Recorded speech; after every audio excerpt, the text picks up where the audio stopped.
오늘은 마태복음 25장 1절에서 13절의 말씀을 중심으로 준비하는 신앙이라고 하는 제목으로 말씀을 나눌 때 많은 은혜 받는 저와 여러분이 되어지기를 소망합니다.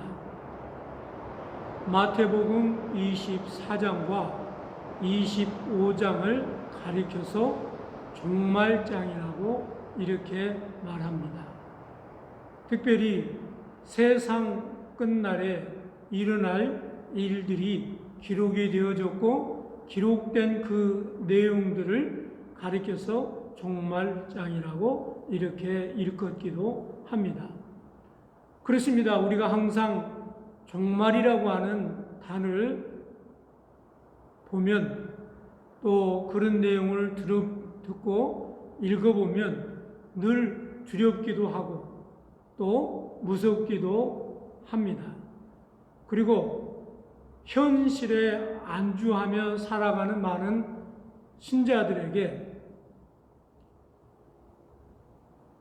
임박한 심판을 통해서 우리가 어떻게 사는 것이 주님이 원하는 삶이고 어떻게 사는 것이 주님께 영광을 돌리는 삶인가를 돌이켜보고 생각해보게 하는 그런 기회가 되기도 합니다.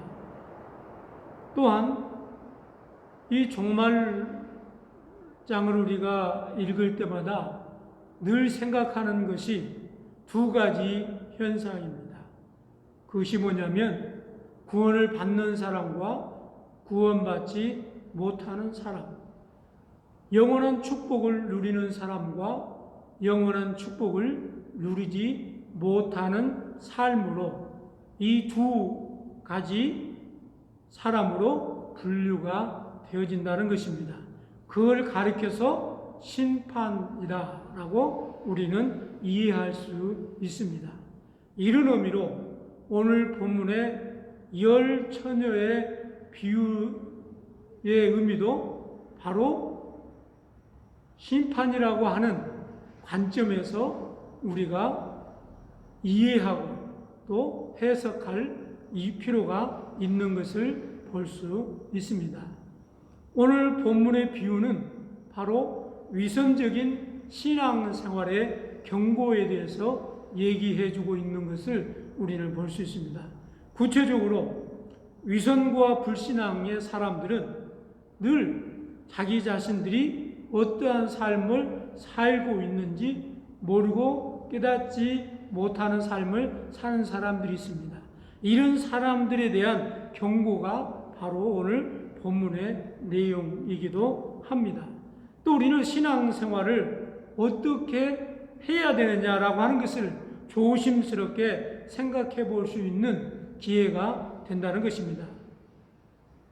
마태복음 23장 27절로 28절을 보니까 율법학자들과 바리사이파 사람들아 너희 같은 이손자들은 화를 입을 것이다. 너희는 겉은 그럴싸해 보이지만 그 속에는 죽은 사람의 뼈와 썩은 것이 가득 차 있는 회칠한 무덤 같다. 이와 같이 너희도 겉으로는 옳은 사람같이 보이지만 속은 이선과 불법으로 가득 차 있다라고 주님께서 경고해 주고 있습니다. 그렇습니다. 우리가 위선적인 삶, 불신앙적인 삶은 어떤 삶입니까? 겉과 속이 다른 삶을 사는 사람들을 가리켜서 얘기하고 있는 것입니다.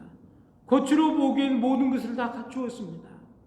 그리고 모든 것이 다 잘 되어 있는 것 같고 모든 것이 전부 다 평안한 것 같이 보여집니다. 그러나 속은 텅 비어 있는 것을 의미하고 있습니다. 문제는 겉이 아니라 그 속에 있는 내용이 중요하다는 것입니다. 근데 그 속에 내용이 비어 있을 때에 그런 사람들을 가리켜서 그릇된 사람 또는 위선적인 삶을 사는 사람이라고 우리는 이해할 수 있습니다. 이 사람들은 늘 외적인 것에만 관심을 갖고 외적인 것에만 관심을 쏟으려고 하고 있다는 것입니다. 그래서 예수님께서는 다시 또 경고합니다. 마태복음 21장 18절에서 22절에 보면 예수님께서 길을 가시다가 무화과 나무를 봅니다. 멀리서 무화과 나무를 보았는데 이 무화과 나무가 얼마나 무성하고 얼마나 신실하고 얼마나 화려한지. 그래서 어쩌면 저 무화과 나무에 가면 내가 구하고자 하는 열매를 얻을 수 있을 것이라 하고 무화과 나무를 향해서 타고 갔습니다. 그리고 그곳에서 열매를 구했습니다.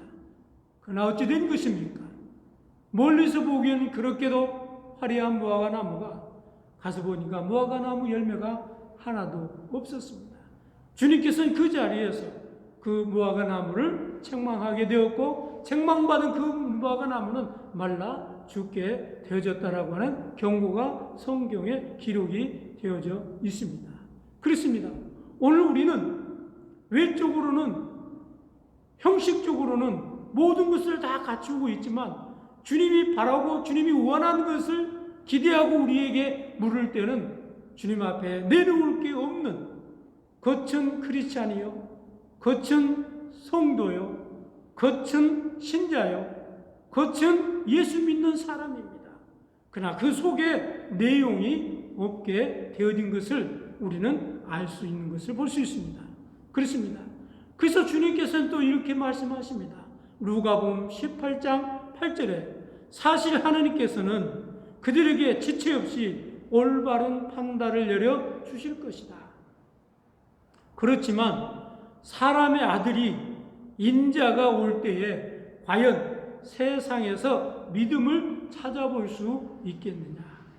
주님이 오실 때에 믿는다고 하는 사람들은 많이 있는데 그 사람들 속에 믿음을 구해보니까 믿음 있는 사람을 만나기가 쉽지 않다는 거예요.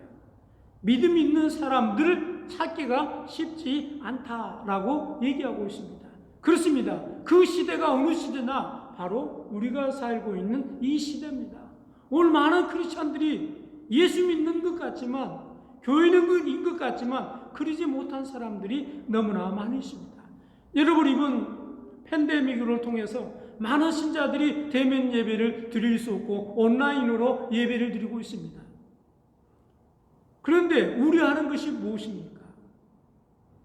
많은 크리스찬들이 초기에는 온라인에 들어와서 예배를 많이 동참하고 예배를 드렸지만 지금은 전체 신자의 30%도 안 되는 숫자만이 예배를 참여하게 되어지고 나머지는 그 예배에 동참하지 않고 있다고 하는 것입니다.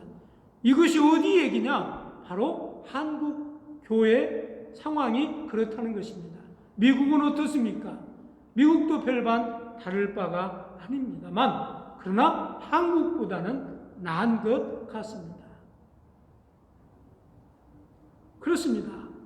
오늘 믿음과 신앙은 없고 위선만 형식만 남아있는 사람들이 많이 있다는 것입니다.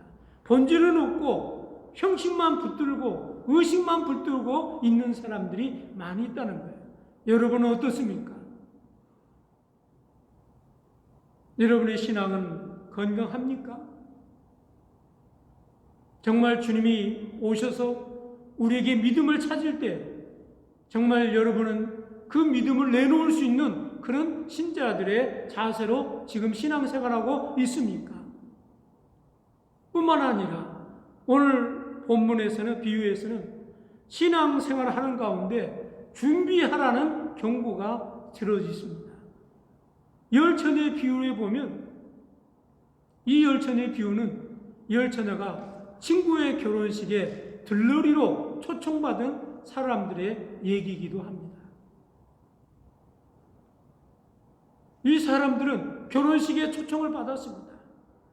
그리고 그 결혼식을 참여하기 위해서 여러 가지를 준비했을 것입니다. 옷도 준비했을 것이고 화장도 예쁘게 했을 것이고 또 아마 목욕도 했을 것입니다. 그리고 그 혼인잔치에 참여해야 될, 갖추어야 될 여러 가지들을 다 다 갖추었을 것입니다. 그래서 중요한 것은 뭐냐? 바로 준비하라는 것입니다. 준비하는 것입니다. 신랑을 기다리고 있는 동안 우리는 준비하는 것입니다. 그런데 그 준비하는 가운데 가장 중요한 것들이 무엇입니까? 기름을 준비하는 겁니다. 오늘 본문에 보면 이 10명이 다 함께 등불을 준비했습니다. 뿐만 아니라 모르긴 해도 외적인 준비해야 될 여러 가지를 다 준비했을 것입니다. 그리고 그곳에 빼놓지 말아야 될 것이 바로 기름을 준비해야만 된다는 것입니다. 왜냐하면 그 기름이 밤새도록 등불을 켜고 있어야 됩니다. 그러나 그 등불이 꺼지게 되어지면 그 사람은 문제가 있기 때문에 그렇습니다. 그래서 오늘 본문에도 자세히 읽어보면 슬기로운 5처녀와 미련한 5처녀들이 함께 등불은 준비했는데 미련한 5처녀는 기름을 준비하지 않았다라고 하는데 있습니다. 언제나 우리는 문제가 되는 것이 무엇입니까? 우리가 소홀히 여기는 것이 무엇입니까? 오늘 많은 사람들은 외적인 것에 관심을 너무나 많이 두고 있습니다. 그렇죠? 외향적인 것에 너무나 많이 두고 있습니다. 내가 오늘 이 옷을 입고 나가는데 이 옷을 사람들이 어떻게 봐줄 것인가? 내가 미장원에 서 머리를 하고 이발소에 가서 이발하고 멋있게 단장했는데 사람들이 뭐라고 얘기해 줄 것인가? 그래서 예모에 갖춰야 될 것들은 사람들이 많은 관심을 가지고 있습니다. 그러나 예모보다도 더 중요한 것이 진정 갖춰야 될 야만 한 것들이 얼마나 많이 우리 가운데 있는지 모릅니다. 오늘 본문에서도 외적으로 갖춰야 될 것들이 중요합니다. 그러나 그보다도 더 중요한 것은 기름을 준비해야 된다는 것입니다. 그러나 미련한 5처녀들은 기름이 없었습니다. 왜 기름이 없었습니까? 기름을 준비하지 못했기 때문에 그렇습니다. 우리는 신앙생활 하면서 늘 준비하는데 관심을 가져야 됩니다. 왜냐하면 주님이 언제 오실지 모르기 때문에, 주님이 언제 우리 가운데 오실지 모르기 때문에 우리는 늘 깨어서 기름 준비하듯이 준비를 해야만 된다는 것입니다.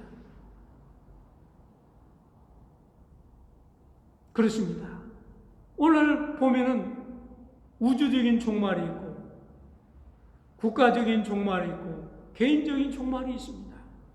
그러나 많은 사람들은 우주적인 종말에는 관심을 많이 갖습니다. 언제 이 지구가 종말할 것인가? 언제 지구가 종말한다고 하더라. 그리고 종말에 대한 책을 많이 읽고 종말에 대해서 많은 사람들이 관심을 갖습니다. 그러나 저 주변에 그렇게 우주적인 종말에 관심을 많이 가진 사람들 가운데서 우주적인 종말을 보지 못하고 죽어가는 사람들을 많이 보았습니다. 우주적인 종말에 관심을 갖는 것보다 더 중요한 것이 개인적인 종말입니다. 내가 언제, 어느 때, 어떻게 죽을지 모른다는 것입니다. 여러분, 죽음이라고 하는 것이 젊다고 해서, 건강하다고 해서 아닙니다. 순서가 없는 거 아닙니까? 언제 어떻게 죽을지 모르는 게 아닙니까? 그렇기 때문에 우리는 늘 믿음 생활하는 가운데 이 슬기로운 5처녀가 기름 준비하듯이 늘 우리는 기름 준비해야 됩니다. 그리고 기름 준비하고 있을 때, 주님이 오셨을 때, 우리가 죽어서 어느 날 갑자기 불현듯이 주님 앞에 갔을 때에 우리 안에 믿음을 내놓을 수 있어야 된다라고 하는 것입니다. 뿐만 아닙니다. 오늘 본문의 비유의 마지막에 심판이 있음을 경고하고 있습니다. 여기서 더 큰 문제는 무엇입니까? 오늘 본문에 보니까 신랑이 오기로 한 시간에 오면은 그 혼인잔치에 10명이 다 참여할 수 있는데 여차저차의 문제로 신랑이 늦어졌습니다. 얼마나 늦었는지 모르지만 그 기다림에 지쳐서 이 10처녀가 함께 졸았다라고 성서에 기록이 되어져 있습니다. 미련한 5처녀도 졸았고 슬기로운 다섯 처녀도 졸았습니다. 얼마간 졸고 있었는데 신랑이 온다는 소리가 들렸습니다. 눈을 번쩍 떴습니다. 그리고 신랑을 맞이하려고 준비를 다 하고 있었습니다.